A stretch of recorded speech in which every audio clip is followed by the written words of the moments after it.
أعزائي المتابعين، السلام عليكم ورحمة الله وبركاته. الحمد لله انتهت امتحانات الثانوية العامة على خير، وده من فضل ربنا. ولكن يعني عكر صفونا النهارده موضوع ابننا محمود باسم رفعت. الواد طبعا الصبح هو رايح اللجنة عشان أكون واضح معاكم. الساعة بقت 9 فلقيته واقف دايخ كده. أنت مالك يا ابني؟ قال لي يا عم حافظ أنا تعبان قوي ومش مظبوط. فيبدو إن الضغط يعني كان واطي، المذاكرة سهران، الكلام اللي انتوا عارفينه ده ماشي. فطبعا ما كانش قدامي غير اني اخده من ايده وادخله اللجنة. ولما دخل اللجنة فضل في اللجنة في حدود ساعة ونص. ساعة ونص. وجاله تعب. ولما تعب طبعا الممرضة طلعت له فوق فقالت انا ماليش فيه لان هو الواد تعبان وضغطه واطي. فالاسعافات الاوليه المبدئيه مش موجوده اصلا في قلب اللجان، ودي كارثه. احنا بنهرج، كل الناس قاعده بتهرج، كل مسؤول بيهرج اقسم بالله.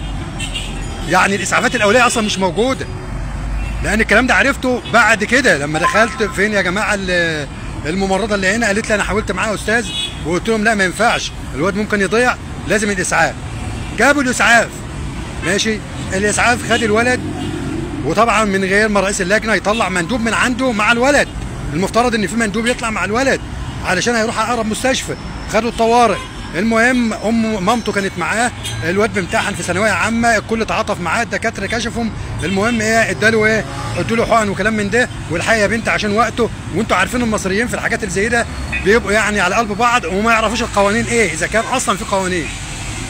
فركبت وجات دخلت، الواد طلع اللجنه. فجاه طلع رئيس اللجنه ويبدو انه ما يعرفش اي حاجه، غشيم ما يعرفش اي حاجه في اي حاجه. وراح واخد الورقه وقال للملاحظين انتوا بتسلموا الورقه لايه؟ انت يا ابني بره، انت مالكش امتحان، انت كنت فين؟ انت اللي مطلعه. انت كرئيس لجنه انت اللي مطلعه. والمفترض تبقى في مندوب. لا عمل مندوب ولا نيله، وعايز يمشي الولد. بتضيع سنه كامله على الولد علشان انت ما انتش فاهم في قوانين. طبعا دخلت عرفتهم بنفسي. المراقب الاول كلمني لانه عارفني، كان في بنت بعيد عنكم تعبانه من اول اللجنه فانا دايما معاه. فكنت اتصل بيه راجل محترم. فبكلم رئيس اللجنه، بكلمه باحترام، يعني بقول له انت بتعمله ده يعني حتى لو قانون عندك ماشي اتعامل بروح القانون. يقول لي اسمع يا جدع انت، اسمع يا جدع انت، هو ده اللي عندي. وبتصل على غرفه عمليات الاداره. شويه ترشجيه معادين لي واحده مش فاهمه حاجه اصلا. ففي البدايه بتقول له نصا كده لا من حقه انه يدخل. قال لها ازاي ومش عارف ايه. قال طب استنى كده ما اتصل بلجنه المديريه. يعني انت يا بتاعت لجنه الاداره ما انتش فاهمه، وبتاع المديريه لجنه المديريه لا يفهم. اقسم بالله لا انت ولا هو فاهمين، وما في مسؤول في البلد يفهم اي حاجه. ودي حقيقه عشان ما نضحكش على بعض. مستقبل عيل يضيع علشان الناس جهله. المهم يا عم يا راس اللجنه ربنا يهديك، الوقت بيجري ما عادش الا ربع ساعه، احنا قاعدين بقى نص ساعه بنهاتي معاك مش هيدخل. وانت سمعت بودنك. قلت له هات التليفون. كلمت بتاعه الاداره قلت لها انا فلان الفلاني، انت الكلام ده جاباه منين؟ قالت لي اتصلت بالمديريه. قلت لها اقسم بالله لا انت فاهمه ولا المديريه فاهمه. وقمت قافل. اتصلت بناس ثانيه ماشي، قالوا لي لا لازم يدخل. ازاي الكلام ده؟ طبعا قعدت التقيت ام الولد وطت على رجل رئيس اللجنه، بتوطي تبوس رجله. تخيل يا وزير التربيه والتعليم وصلنا لدرجه ايه؟ ما هي فلذت كبدها وسنه كامله والواد خلاص هيضيع وهيعيد دور تاني. توطي على رجله، ابوس رجلك دخل ابني، ابوس رجلك دخل ابني. لا وايه شغل فعلا مش عايز اقول فلاح. جاي لنا من مصيبه ده اصلا مع احترامي للفلاحين. دخلت انت ما بتفهمش، انا راجل بتاع تربيه وتعليم، انت ايه؟ ووصل ده كله. طبعا قلبت الدنيا، جبت على الاداره قعدوا بقى يطبطبهم. قلت لهم ما حدش يمضي على حاجه، ممنوع، لا انت يا مدام ولا انت يا باسم ولا انت يالا، ما حدش يمضي على حاجه. تعالى يا مدام. وقمت رانن على الوزاره ورنيت على منظومه الشغاله الحكوميه وقدمت تظلم نفسي عشان احفظ حق الولد في انه ما ياخدش درجه النجاح وياخد الدرجه كامله. وده اللي عملته. قلت لها هاتي طلع البطاقه.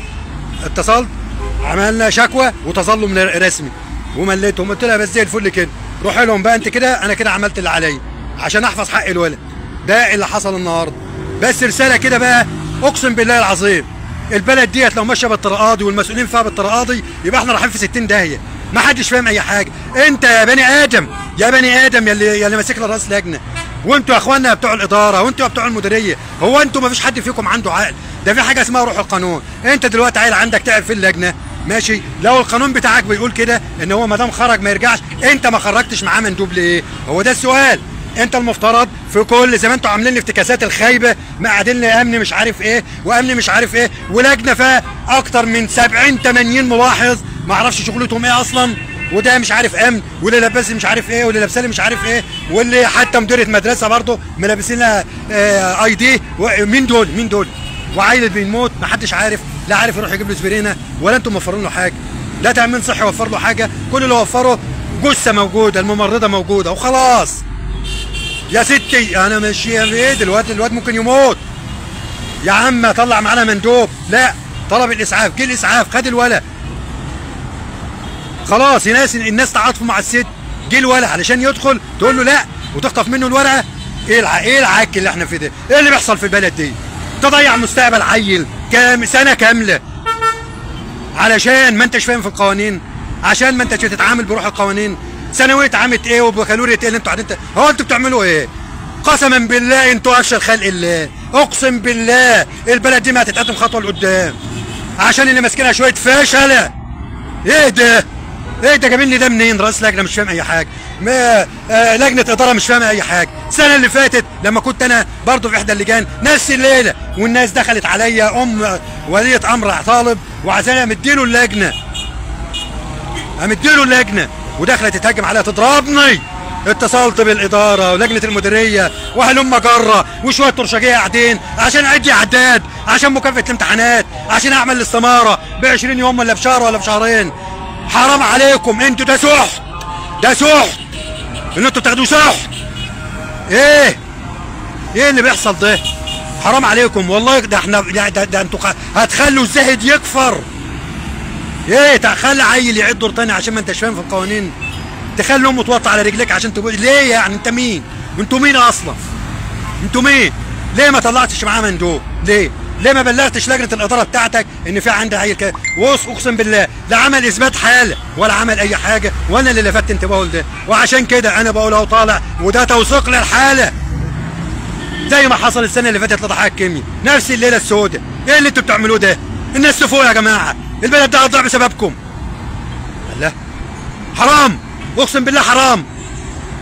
ايه قلت اخر يوم مظبط العيال، مظبطهم والدنيا تمام التمام، وافاجئ ان في مشكله السنه اللي فاتت والعيال مستنيين وسنك ومطاوي وليله سوداء.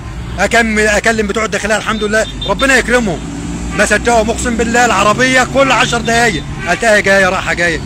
في الاخر خلاص استاذ حافظ كله تمام كده، قلت لهم زي الفل بعد ما حملت الباصات والناس ركبت وكله تمام التمام والعيال مشت، واللي فضلت واقف لحد ما اخر عيل ما ركبش، قمت كانوا 5 6 ركبتهم في عربيه وتوكلوا على الله. يعني بتوع الداخليه كانوا معانا والله العظيم، والظابط هناك ربنا يبارك فيه فضل، والناس فضلوا لحد ما الناس مشت عشان ما يحصلش مجزره قدام البتاع، علشان المشكله بتاعت اللي كانت حصلت السنه اللي فاتت في البلد بتاع العيال بتوع الخدمات والقصه اللي انتوا عارفينها دي، والقضيه بعد يومين وحواديت بقى وكله بيتربص والقصه دي. الحمد لله عدت على خير.